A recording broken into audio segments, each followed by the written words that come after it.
Charlotte Flair just said something very interesting about Alexa Bliss, and today's video we are going to be discussing it because Charlotte Flair and Alexa Bliss's pairing is really, really interesting. And look, I've seen other quotes from Charlotte about Alexa. I've seen quotes from Alexa talking about Charlotte. I've covered it here on the channel. But for whatever reason, when Charlotte Flair was on the Nightcap podcast and she was talking about her partnership with Alexa, these comments, they just hit home. They just resonated to me, and I actually thought that she was being more genuine, authentic, and as open as we get with Charlotte Flair, which is not necessarily something that is commonplace in today's society, not only with WWE wrestlers, but also Charlotte Flair, right? She can be open sometimes.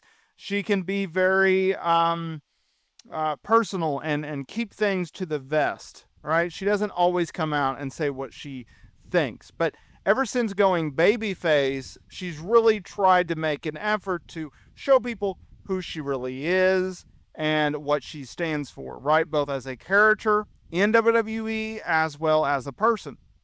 And you have to keep in mind that this pairing between Charlotte Flair and Alexa Bliss comes at a very interesting time for both women, especially Charlotte. Now, I'll touch on Alexa Bliss's situation after I tell you what Charlotte had to say. But if you look at Charlotte Flair, she returns earlier this year after being away from WWE for over a year after she suffered a torn ACL, MCL, and a meniscus. And it's interesting because she wins the Royal Rumble, yet she goes to WrestleMania, challenges Tiffany Stratton for the Women's Championship. Everyone has her pegged to win the championship, dethrone Tiffany Stratton, because this is what WWE has done, whether you're Vinnie Mac or Triple H. Literally Charlotte Flair's entire career, okay? They push her to the moon. They make her win championships, regardless of how over she may or may not be at the time. And so we figured that was going to happen. They didn't do that. They didn't pull the trigger. And then coming out of that feud, coming out of WrestleMania, then we got the pairing between Alexa and Charlotte.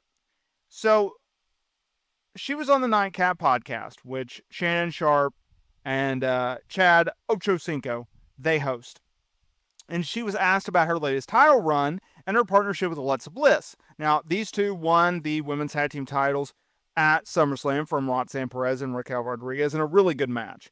And she stated that while she likes to be a solo, she likes to be focused, she likes to be the one in the spotlight, she's actually doing something that she didn't think she would be doing with Alexa Bliss, and this is what it is. She said, personally, I like solo. I don't like sharing the spotlight, but I am in a tag team with one person I don't mind sharing the spotlight with, and that's Alexa Bliss. And I'm having so much fun. She's great. She brings out definitely a different side of my character for TV, so that's great. So let's break that down for a minute.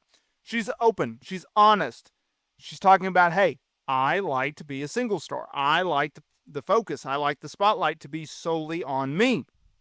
Look at me, look at me. That's basically what she's saying, right?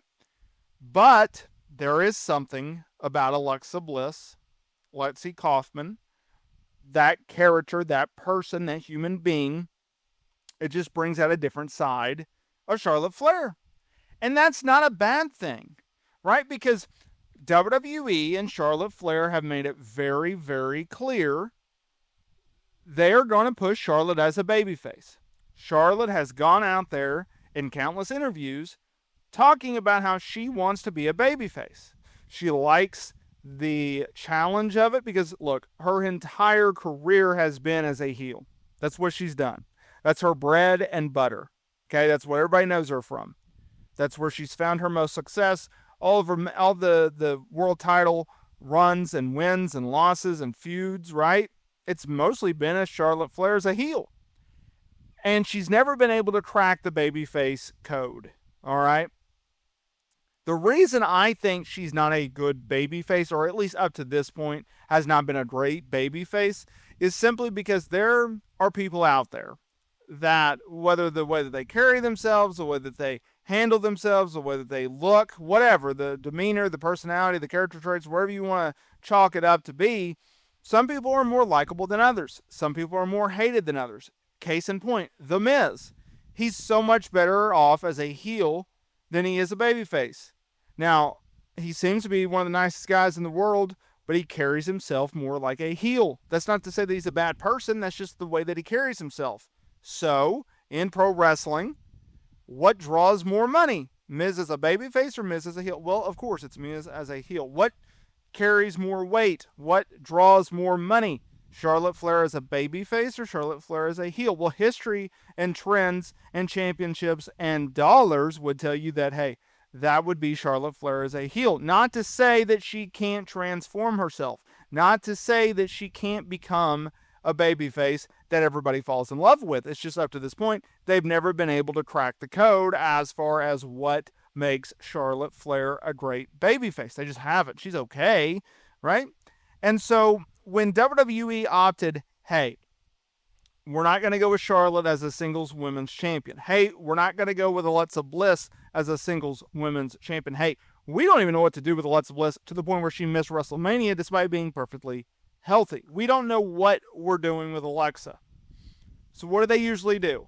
What is WWE? What is AEW? What does any promotion out there do when you have two talents that you're either paying a bunch of money to or they're high profile statures?